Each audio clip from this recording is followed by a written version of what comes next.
Today we're going to be talking about melee, and melee is the reason that you came to Armored Combat. It's the reason that I came to Armored Combat, and if you didn't come to steel fighting and Bohurt and Armored Combat for melee, well guess what? You are just wrong.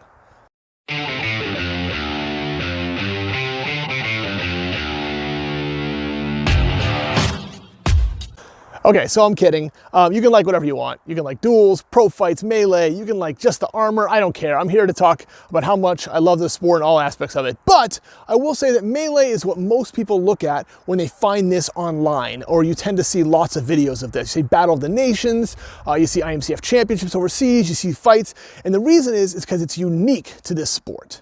It's the only combat sport I'm aware of that allows full contact teamwork. Right? So a melee is basically a team fight.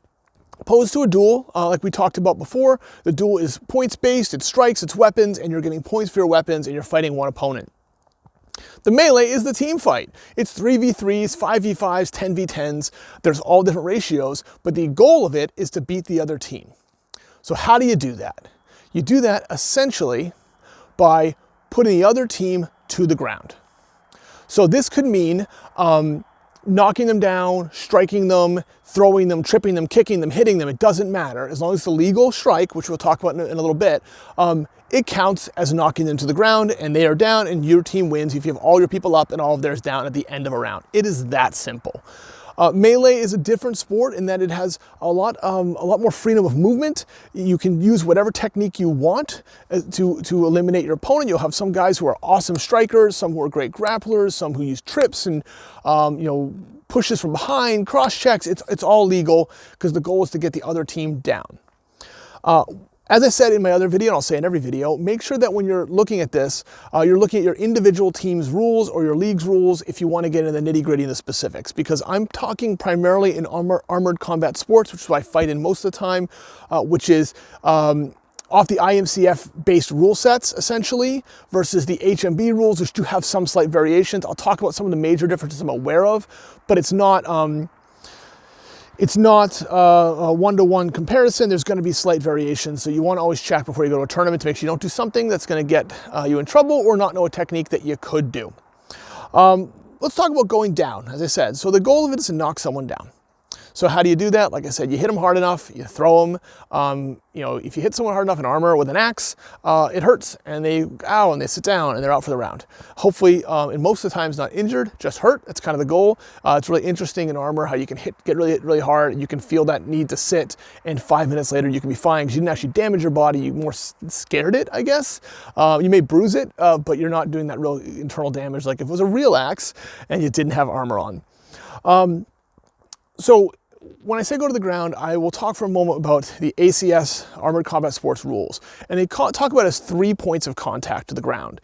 Your feet are always 2. They are always in contact. So you're 2 plus 1. So really it's anything other than your feet. Once it touches the ground, you're down. So I put a hand on the ground. If I kneel, if I put an elbow, if I fall and hit my shoulder, I am going to be out of that round, and I become a body on the field. You become terrain, essentially. You sit there and other people can be pushed over you.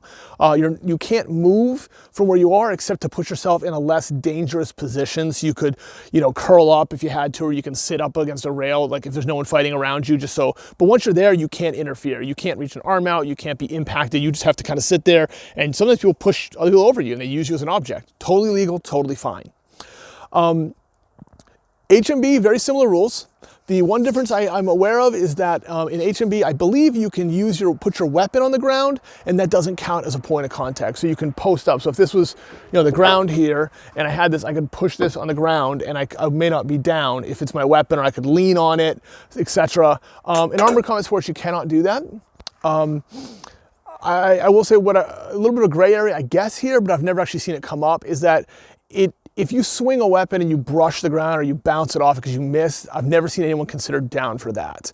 It's more of, I'm getting grappled and I'm leaning on my axe handle to make sure I don't get pushed down. I would get called for that. I believe in HMB you can actually post and use your weapon. If I'm wrong, someone can correct me, because again, I've only done 2 HMB tournaments. I don't tend to fight in those leagues.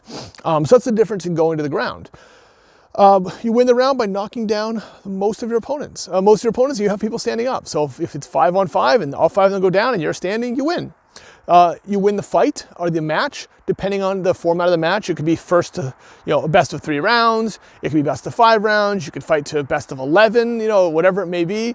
It depends on the format of it, but essentially you're winning round after round. And if you win more rounds than your opponent within the framework, you'd win the match. If it's a tournament, you might go on, move up the bracket and fight someone an hour later, another team. So that's kind of the big thing. So that's really what it is. It's simplified in concept, it's complex in action. So let's talk about the weapons for a little bit. So as I just showed here in my last video, this is my arming sword, right? This is my dual sword, so I'm throwing strikes with this, I'm getting points. I would never take this into melee. It doesn't do any damage. It's too light and too quick, and it's too much there for points. As opposed to that,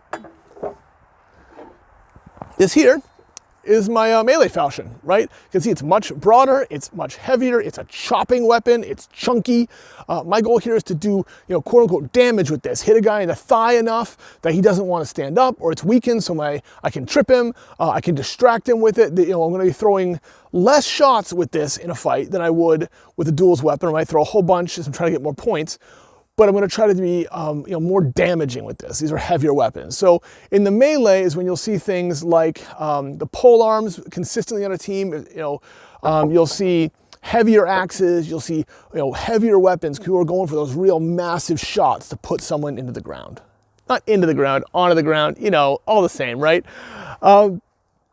Yeah. So that's really the heart of it. So the one difference between HMB and ACS in the IMCF rule set that's really important is rail grabbing. So you're going to see here, this is the side of my rail.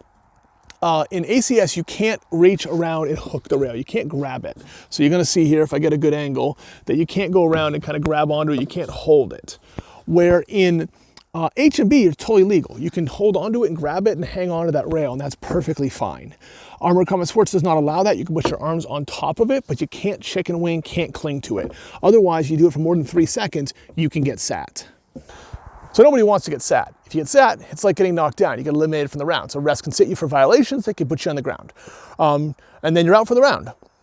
Let's talk about ratios. So the one other difference between a melee, if it's a 5-on-5, for example, is there is a ratio at which the ref ref will call the round.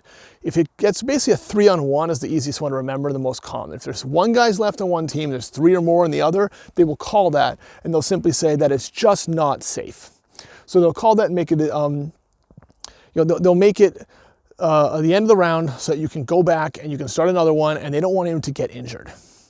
So that's kind of the difference. Now, one thing I do want to say about chicken winging and HMB is, to each their own, to your own rule sets. Personally, I do not like it.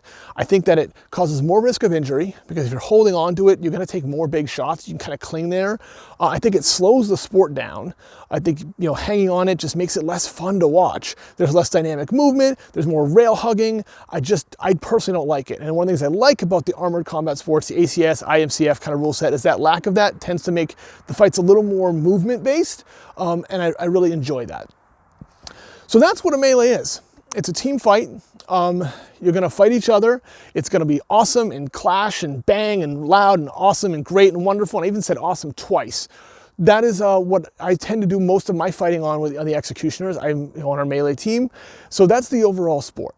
Let's talk a little bit about positions and strategy. And I want to say this with kind of a caveat again, that we don't have great positions or strategy yet in this sport. We're still developing it. If you go back and look at early basketball, that's kind of what I described this like. It's like they're playing, they don't really know what to do yet. They're still figuring out what the really complex techniques and plays will be. They don't have the pick and roll established. They don't have a triangle offense. They don't have a general understanding of the field like they do now if you watch teams. And the reason I know that this is true is that I can go play pickup basketball anywhere in the country. And if the people I'm playing with have been playing for a while, they inherently do this stuff. We set picks and rolls. You'll have cut. You'll know, you'll know to roll off a pick and go to the basket. You'll know how to post someone up. The positions and plays are ingrained in the sport. We just don't have that yet in the sport. There are some teams overseas, I'm sure, are doing fantastic work on it. I know some teams in America are working on it. Executioners and the Warlords are two I'll talk about all the time that are trying to develop this and kind of get it to that next level.